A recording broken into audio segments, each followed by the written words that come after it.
فبأي آلاء ربكما تكذبان؟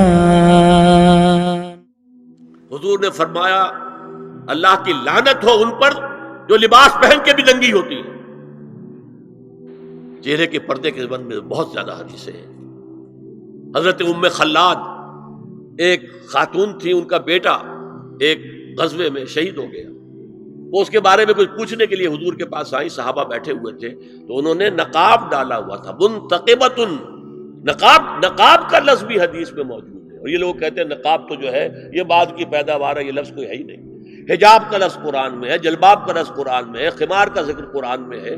اور یہ منتقبۃ، نقاب ڈالی. لوگوں نے کہا عجیب عورت ہے یہ، اس کا بچہ شہید ہو گیا ہے، مطلب یہ کہ سخت صدمے کی کیفیت ہے اور یہ اس وقت بھی اس نے نقاب ڈالی ہوئی ہے. تو انہوں نے جواب دیا ان ارزو ابنی لا ارزو حیائی، میں نے بیٹا کھویا ہے، اپنی حیا نہیں کھوئی ہے. یہ ہے ہماری تہذیب، یہ ہمارا تمدن. اسی پر ہمارے گھر بنتے تھے. یہ تو مغربی تہذیب نے آ کر ہمارے گھر بنائے، آگے سے کھلا پیچھے سے کھلا، کھلا ہی کھلا.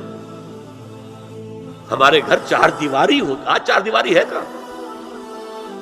چار دیواری کے اندر چاروں طرف کنسٹرکشن، درمیان میں سے دور سے کہیں کوئی نگاہ پڑ سکتی ہو تو پڑ سکتی ہو، آس پاس سے نہیں.